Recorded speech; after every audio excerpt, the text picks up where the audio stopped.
Aujourd'hui, nous allons voir comment nous connecter au back-office de lesamis-du-cbd.fr afin de créer une commande ou de créer des comptes clients, des comptes clients pro. Alors aujourd'hui, nous allons nous connecter avec l'adresse de Noël et son mot de passe. Vous aurez évidemment votre adresse email et votre mot de passe pour vous y connecter. Alors nous voyons ici que Noël a un accès restreint, il n'y a pas toutes les parties du site web, il n'a pas la possibilité de créer ou de supprimer des produits. En revanche, il a accès à la partie commande et à la partie client. Ça devrait être la même chose pour vous si vous avez un compte vendeur ou un compte apporteur d'affaires.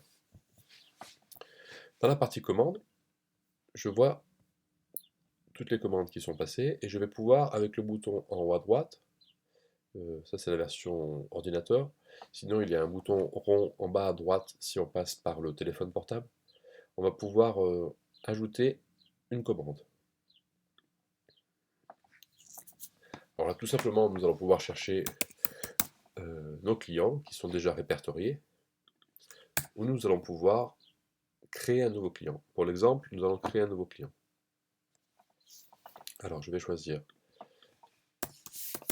les informations de mon client, Monsieur John Doe, avec l'adresse johndoe1234@gmail.com.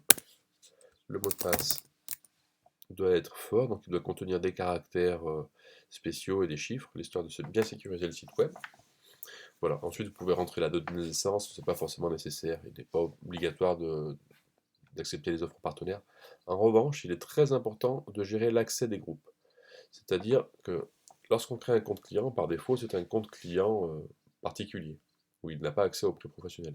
Si votre client est un client pro, comme un buraliste, une boutique de vape, il faut absolument cocher client pro et aussi sélectionner le groupe client par défaut, client pro. Donc on coche et avec le menu déroulant, on sélectionne client pro. Sans cela, il n'aura pas accès au prix professionnel. Ensuite, on va rajouter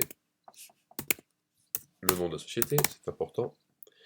Et voilà, nous sommes bons. Je vais pouvoir créer mon client. Magnifique, mon client a été créé. Donc maintenant, il est ici, je vais pouvoir l'utiliser. Je vais choisir John Doe. Je vais pouvoir voir les anciennes commandes qu'il n'a passées ou alors les paniers qui sont en cours sur le client John Doe. Ensuite, nous allons pouvoir créer un panier, c'est-à-dire ajouter, faire du shopping. On va pouvoir faire la sélection. Donc si par exemple le client veut commander des sachets en 4 grammes, je tape 4 grammes et je vois dans le menu déroulant Amnesia, Gorilla, Remedy. Si le client veut commander de la skunk, je tape skunk et je vois que la skunk est disponible en 10 grammes ou en 4 grammes. Voilà, comme ça, c'est assez rapide de pouvoir faire sa commande. On va ajouter les produits au panier. On va dire une Amnesia. La skunk, on va en prendre 10 en 10 grammes et 10 en 4 grammes. Voilà. Donc là, le panier est créé. On voit le prix unitaire de chaque produit qui peut être modifié si on veut faire une réduction.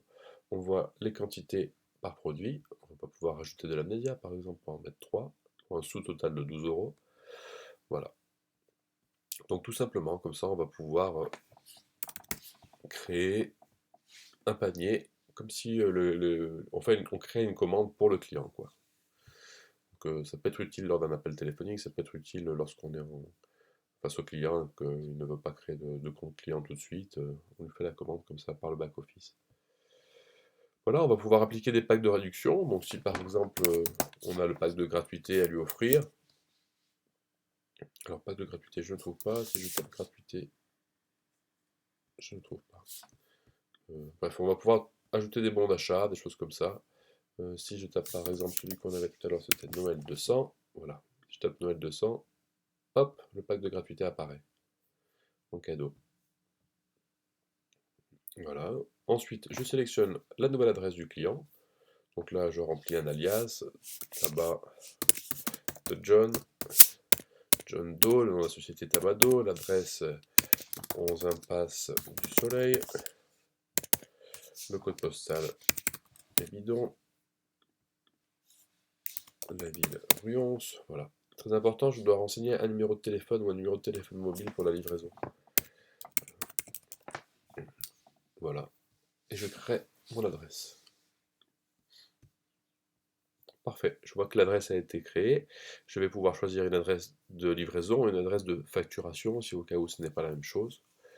Alors, chez les amis du CBD, la livraison à domicile est toujours gratuite. Ça, c'est chouette. Et ensuite, je vais pouvoir choisir le mode de paiement. Alors, en mode de paiement, on accepte la carte bleue, évidemment, mais la carte bleue, on peut l'utiliser que en passant par la partie publique, le front office du site web. Quand on passe par le back office, comme on le fait aujourd'hui, on va pouvoir accepter les paiements par chèque, par transfert bancaire ou par prélèvement SEPA.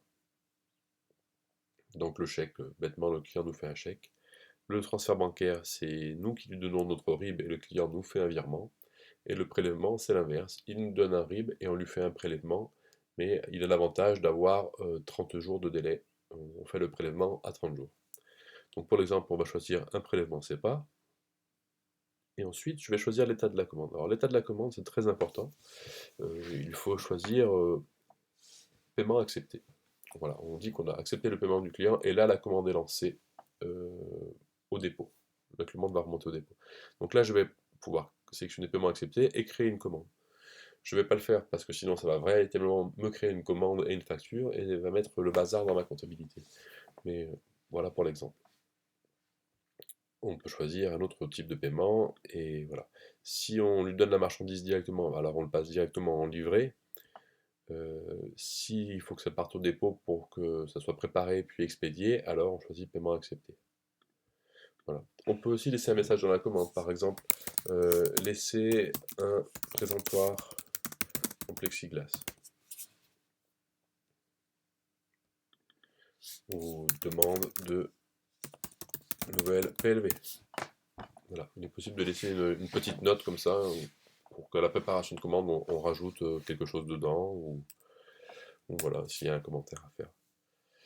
J'espère que c'est clair. Si vous avez des questions, n'hésitez pas, je suis là pour y répondre.